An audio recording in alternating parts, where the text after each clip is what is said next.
حضرت السلام علیکم۔ وعلیکم السلام۔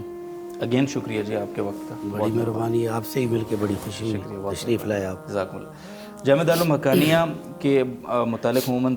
تاثر یہ ہے کہیں نہ کہیں باہر کے، بس وہ ایک سرائے ہے اور مہمان خانہ ہر ایک کو ویلکم کرتے ہیں، اور وہاں کوئی بھی جائے کسی بھی وقت تو بیٹھ جائے، سند لے کے آ جائے۔ تاثر ٹھیک ہے یہ اگر میں آپ سے پوچھوں بحیثیت نائب مہتمم؟ بسم اللہ الرحمن الرحیم۔ میں سب سے پہلے تو آپ حضرات کا شکریہ ادا کرتا ہوں۔ جامعۃ الرشید کی ماشاءاللہ بڑی خدمات ہیں دینی مدارس کے حوالے سے اور ملک کے اندر تعلیم اور تعلم عام کرنے کے حوالے سے۔ شکریہ جی۔ آپ تشریف لائے اور اچھا ہے، آپ کا بھی اچھا ایکسپیرینس ہوگا، آپ اپنی آنکھوں سے مشاہدہ فرمائیں گے اور فرما رہے ہیں۔ تو جہاں تک ویلکم کہنے کا تعلق ہے تو اس میں بالکل ہماری اپنی ایک روایات ہیں جی۔ ہمارے دادا جان شیخ الحدیث حضرت مولانا عبدالحق صاحب نور اللہ مرکزہ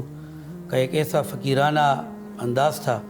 کہ وہ ادنا سے ادنا چھوٹے سے چھوٹے طالب علم کو بھی ویلکم کہتے اور ان کے لیے چشم برار رہتے، کہ کیونکہ یہ رسول اللہ صلی اللہ علیہ وسلم کا طریقہ ہے جی کہ جب بھی اہل علم مدینہ منورہ کی طرف جاتے تو وہ ان کا استقبال کرتے، صحابہ کرام اسلام میں داخل ہوتے تو وہ چشم برار رہتے۔ تو یہ تو ہمارا الحمدللہ پٹھانوں کا بھی ایک روایتی انداز ہے کہ ہم گرم جوشی سے ویلکم کہتے ہیں مہمانوں کا، لیکن یہ تاثر غلط ہے کہ یہ سرائے ہے، اور ہم مہمانداری بھی کرتے ہیں لوگوں کی، ان کو عزت بھی کرتے ہیں ان کی شان حیثیت سے بڑھ کے، اور جو ہمارے محاضر ہوتا ہے وہ سارا کچھ کھلا ہوتا ہے، لیکن جو تعلیمی اور درس و تدریس اور تدریسی نظام ہے تو اس کے لیے باقاعدہ ایک سسٹم ہے۔ اس کے لیے آپ نے پورے اس ٹریک پہ چڑھ کے آپ نے پورے چینل سے گزر کے آپ نے داخلہ لینا ہوتا ہے، اور وہ ایگزامز اور سارے ٹیسٹ آپ نے پاس کرنے ہوتے ہیں۔ اور کئی برسوں سے یہاں پہ ہمارے والد صاحب قائد جمعیت، شہید اسلام، شہید ناموس رسالت، شہید پاکستان حضرت مولانا سمیع الحق صاحب شہید کا بھی یہی وتیرہ رہا کہ انہوں نے یہاں پہ کافی قواعد ضوابط اس زمانے میں سخت کیے، اور طلباء سے شفقت بھی بہت فرماتے تھے داخلے میں اور سارا کچھ۔ لیکن بہرحال داخلے کا ہمارا اپنا ایک شیڈول ہے، ایک آپ نے دیکھا ہوگا دفتر تعلیمات میں وہاں کے ناظمین سے آپ نے ایک طریقہ کار ہے، اس کے مطابق ہم وہ داخلہ دیتے ہیں۔ جو کامیاب ہو جاتا ہے تو وہ رہ جاتا ہے، اور جو ناکام ہوتے ہیں ان بیچاروں کو افسوس تو بہت ہوتا ہے۔ جہاں ملک بھر سے بھی جامعہ حقانی میں جو آتے ہیں تو ایک امید لے کے آتے ہیں، اور ان کی دلی خواہش ہوتی ہے کہ ہم یہاں کے فارغ التحصیل ہوں، لیکن ایسا کبھی نہیں ہوا کہ کسی کو ویسے ہی سند جاری کی ہو۔ جب وہ بیچارے 8-10 برس یہاں محنت کرتے ہیں تو اس کے بعد ان کو وفاق المدارس کے امتحان پاس کرنے پڑتے ہیں، ہمارے حقانیہ کے کئی مراحل سے گزرنا، اس کے بعد ان کو سند دی جاتی ہے۔ جی ماشاءاللہ۔ اچھا، میں اس ادارے کا جو تاریخی پس منظر ہے وہ تو میں حضرت محتم صاحب سے وہ سوال کر لوں گا۔ آپ سے ایک سوال یہ ہے کہ ہم ابھی دورہ حدیث شریف کی درسگاہ میں جب ہم گئے تو ایک ایسا منظر تھا کہ جس کو شاید ہم نے پہلی بار، بلکہ یقیناً پہلی بار ہی دیکھا ہے، اور میں وہاں بھی یہ بات کر رہا تھا کہ آپ کسی مدرسے میں جاتے ہیں ان سے تعداد پوچھتے ہیں تو وہ بڑے فخر سے کہتے ہیں کہ 1200 ہے الحمدللہ پورے مدرسے کی کل ملا کر، اور یہاں صرف دورہ حدیث میں 15 سے 2000 کے درمیان بچے ہیں ماشاءاللہ۔ تو یہ اس نے پسماندہ ایریا بظاہر، یعنی کوئی بہت شہر بڑا نہیں ہے، کیسے مینج ہوتا ہے یہ نظام ماشاءاللہ اتنا بڑا؟ بجی یہ سارا تو اللہ رب العزت کے توکل سے چل رہا ہے سلسلہ، جو ہمارے اسلاف کا، اکابرین دیوبند اور سب کا طریقہ رہا، اللہ اور رسول کا جو ہمارا اسی پہ ہمارا تکیہ ہے۔ لیکن بہرحال پھر بھی ایک نظام ہے، لوگ داخل ہوتے ہیں چاہے ہزاروں کی صورت میں بھی، لیکن یہ ہے کہ دارالعلوم حقانی ایک معروف ادارہ ہے، ہمیں گھر گھر گلی گلی بھی نہیں پھرنا پڑتا، لیکن پبلک جو ہے پاکستان کی عوام اور ہمارے قبائل کے KPK کے سارے پنجاب، بلوچستان، سندھ، ہر جگہ سے ایک چندے کا بھی سسٹم ہے، وہ لوگ اپنے خیرات، صدقات، زکوٰۃ اور یہ جو بھی وہ بیچتے رہتے ہیں، اور اسی سے ہم ان کے سارے وہ اخراجات کا، لیکن یہ ہے کہ جب ہم سال شروع کرتے ہیں تو وہ اخراجات ہمارے پاس نہیں ہوتے، لیکن ہم ڈرتے ہیں کہ بھئی یہاں پہ 2000 کے قریب تو دورہ حدیث میں اسٹرینتھ ہے، اور سارا کل ملا کے فرض کریں 4، 4.5، 5000 بڑے چھوٹوں کو، تو بس اللہ پہ بھروسہ ہوتا ہے کہ ان کے لیے وسائل اور ذرائع آتے رہیں گے۔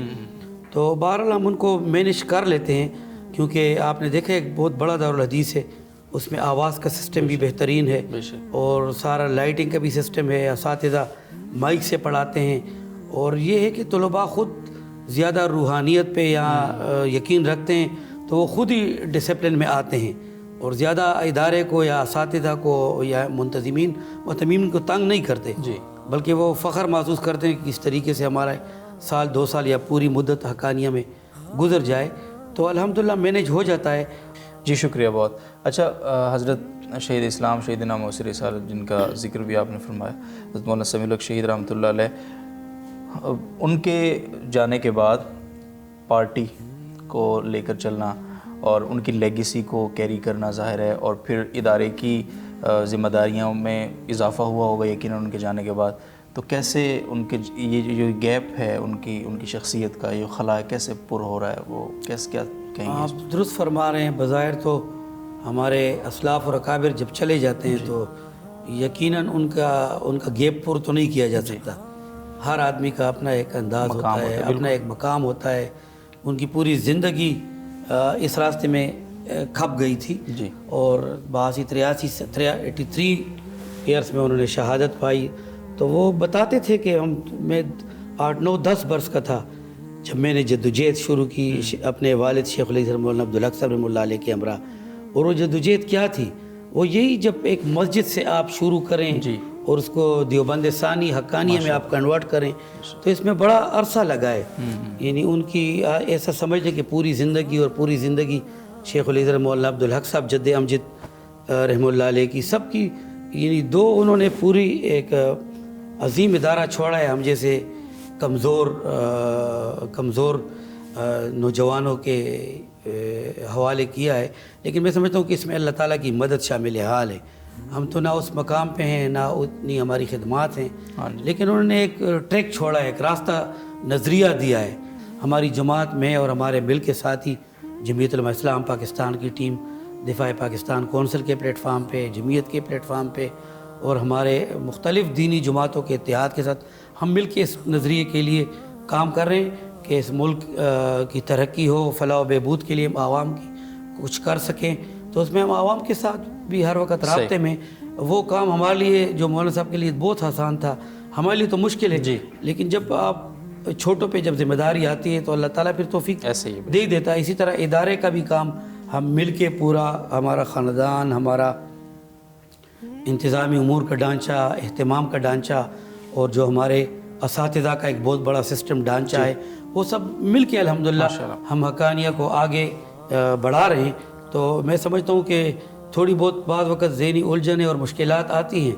کہ جو وسعت ہے اور ان کے لیے جو برکات تھیں وہ شاید ہم گناہگاروں کے لیے وہ نہیں ہیں، کیونکہ ان کے ساتھ بڑے اسلاف اور اکابرین کی برکات تھیں، لیکن یہ بہرحال مولانا صاحب کی شہادت کے بعد ان کی کمی تو ہر وقت محسوس ہوتی ہے، لیکن دارالعلوم حقانیہ کا سفر رکا نہیں ہے، بلکہ مزید الحمدللہ آگے پھل پھول رہا ہے، اور اللہ تعالیٰ مشکلات بھی آتی ہیں، کرونا بھی آیا، کرونا میں سارے مدارس سفر ہوئے، ایسے ہی، اور اس میں پچھلا سال تقریباً ہم جو شوال، رمضان، رجب، شوال اور یہ مبارک مہینوں میں مدارس کو یعنی لوگ پبلک سپورٹ کرتی ہے اپنے خیرات، زکوٰۃ، صدقات سے، تو وہ بھی اس دفعہ اس سال ہمارے ادارے کو چونکہ انڈسٹری، مارکیٹیں، پبلک وہ گھروں میں بند تھے، لیکن بہرحال پھر بھی غیبی نصرت ہو جاتی ہے، اور طلباء کی دعائیں رنگ لاتی ہیں، عبادت، رات کے تہجد، یہ سسٹم چلتا رہتا ہے۔ جی جزاکم اللہ خیر جی، بہت شکریہ۔ آخر میں کوئی آپ پیغام دینا چاہیں، کوئی 1 منٹ میں کوئی میسیج دینا چاہیں تو پلیز وہ دے سکتے ہیں آپ، اپنے فضلاء کے نام، امت مسلمہ کے نام، یا وہ لوگ جو مدارس کے متعلق یا خاص طور پہ اس ادارے کے متعلق کوئی پروپیگنڈا کرتے ہیں ان کے نام پلیز۔ جی، میں جتنے بھی یہ پروپیگنڈے ہیں میں ان کی نفی کرتا ہوں۔ دارالعلوم حقانیہ جو ہے تو الحمدللہ خالص علمی تعلیمی ادارہ ہے اور ایک نظریاتی ادارہ ہے، اور الحمدللہ میں یہی کہوں گا اپنے طلباء کرام سے اور اپنے مکتب فکر سے اور اس پاکستان کے عوام سے، اور جو دینی عوام ہیں یا جو بھی،